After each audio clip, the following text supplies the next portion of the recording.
Hello,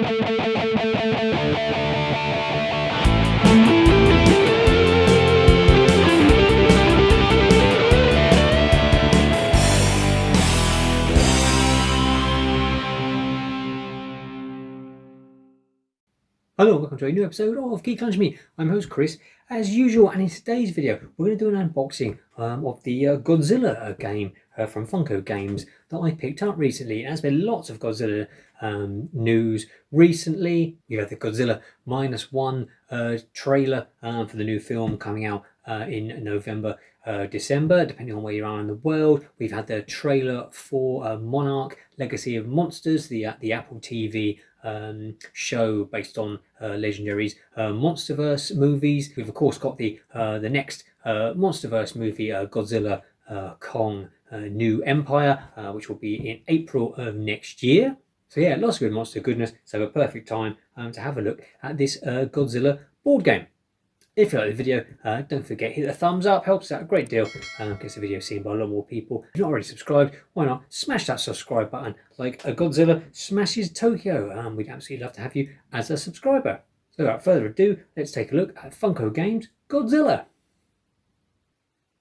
So as you can see, we've got some lovely artwork, Godzilla, written again in kanji, and we've got Godzilla himself ripping up and tearing apart some train carriages. It says Tokyo Clash, ages 10 and up. It's for 2 to 4 players. Strategy game, safe from Funko Games. If we turn the game over, and we can see the contents of the board, it says here 4 massive miniatures. I mean, they're about, I don't know, 3 inches tall, so I suppose, you know, quite big as minis go. It says Ultimate Battle for Kaiju Dominance, 4 monster card decks, 13 buildings. You can see how you set these hexagonal tiles up, which we'll have a look at in a minute. And it says, choose from 4 iconic movie Kaiju: Godzilla, King Ghidorah, Mothra, or Megalon. And that's what I really like about this game. You would expect, you know, obviously Godzilla, King Ghidorah, Mothra, they're your 3 classics. You would normally expect probably then to get Rodan, but I don't know if maybe because he's another winged monster, that instead they went with Megalon, which is a strange choice. I absolutely love it. I love Godzilla versus Megalon. It's sort of widely held as, I think, as being one of the worst Godzilla movies, but it came out in 1973, and it reuses the Gigan suit from Godzilla vs Gigan from 72. They bring in then this big giant sort of cockroachy type monster Megalon as well, and to even things up, you get the absolutely fantastic robot Jaguar. He's got his own theme tune at the end. It's very sort of much aimed at kids. I believe it was filmed in about 4 or 5 weeks. They didn't spend much time on it, didn't spend a lot of money on it.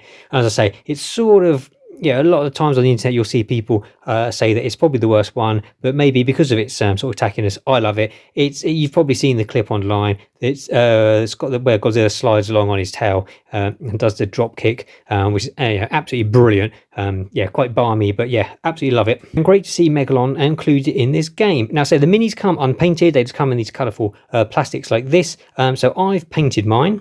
And as you can see, they paint out quite nicely. I sort of kept mine in a sort of quite cartoony, bright colours, which seems to go with the game.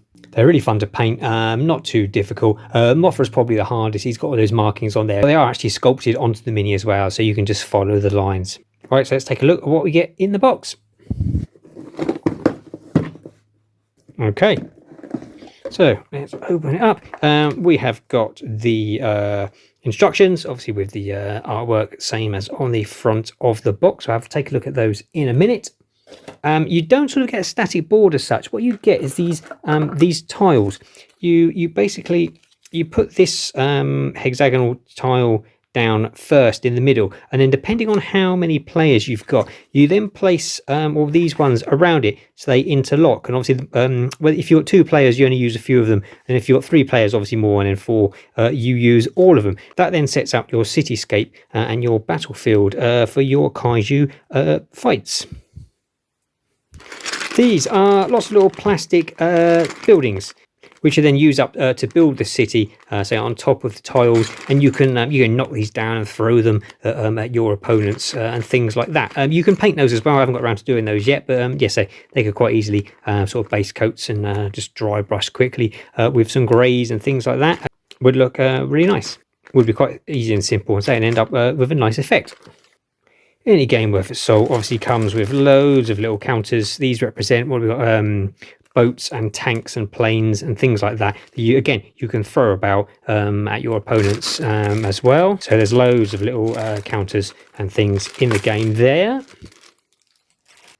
Then we get onto the big cards that represent your characters. As you can see, we've got Godzilla, Megalon, Mothra, and King Ghidorah. Beautiful artwork.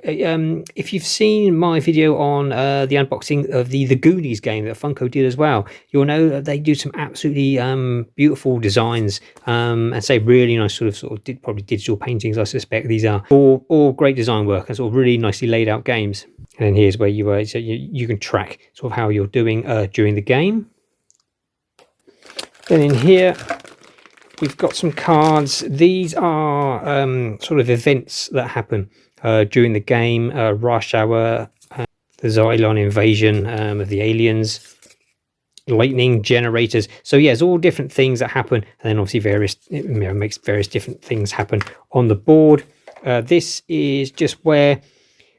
This is the track of the Oxygen Destroyer, which is the thing in the very first Godzilla movie that they use to defeat him in the end. And basically, you start here and you move it along the track as you play. When it gets to the end, that's when you know the game is finished, and I believe you count up all your points that you've earned from smashing buildings and your opponents and the army and things like that, and see who's won. And then these are the cards that basically every monster's got their own set of cards. These are all the cards for Godzilla. You got Scaled Hide, Victory Pose, Heat Ray, Crushing Grip, Power Up. So these are all the things. These are all the moves that you can pull out during your turn to try and defeat your enemies. These are all the Mothra ones. Poison Scales, Antenna Beams, Gusts of Wind, Dodge. There's loads of things going on in there. Got Megalon. He's got things like Rush. He can Stomp. His horn laser that he fires as well. He's got a sturdy shell. And then lastly, the King Ghidorah cards here. Counter, Mangle, his Gravity Beam, his Screech, Fury. So there's lots of stuff there. You basically play these guys during your turn to try and accumulate as much points as possible and do as much damage to your opponents as possible. So finally, the rulebook. It's quite thin. It's quite straightforward. As you can see, this is where it tells you 2-player setup, 3-player setup, 4-player setup, how many of these tiles that you put down, and then where you put the buildings on them. And then obviously, when you're finished, your tabletop should look like this. You're ready to play the game. And then then the usual thing, phases, where Oxygen Destroyer phase is where you move the Oxygen Destroyer along the track. Action phase, where you play a card from your hand, play your Kaiju's discard action, or you can pass. Refresh phase, event phase, and obviously the rulebook gives you more in depth of what happens during the attack phase, how you use these cards, using a Kaiju card to attack, and it's got examples of how you fight, destroying buildings and vehicles. Obviously a big important part of any Kaiju battle, dealing damage again, how to smash the crap out of your opponent, ranged attacks, how to beat people up from far away, say refresh phase, event phase, and then check to see if the game has ended at the end of the phases. If not, you go again, and then how to win the game. And when the game ends, each player counts the total dominance value on the cards in their trophy pile, and the player who holds the King of Monsters token gains 2 extra dominance value, and then basically whoever's got the most points wins. This is how the event cards, as I said earlier on, this is how they play out. And then we've just got some special abilities for each of the monsters as well. And then on the back, as like most games, you've just got a summary of how the phases go, just to help you when you're playing the game. And that is, it's quite a straightforward game, but you can pick this up for sort of £20 or less. I think I paid about £15 on eBay for it. So if you're a Godzilla fan, it's a no-brainer, well worth picking up. Just for the minis, get them painted up, look lovely on a shelf. But quick and easy game to play. So I'm a big fan of the Funko games. So the Goonies game is fantastic. It looks absolutely gorgeous. Has some lovely minis in there, and again at a really cheap price as well. So for my money, you can't go wrong. So thanks for watching the video. Take care. Until next time, eat, geek, and be merry.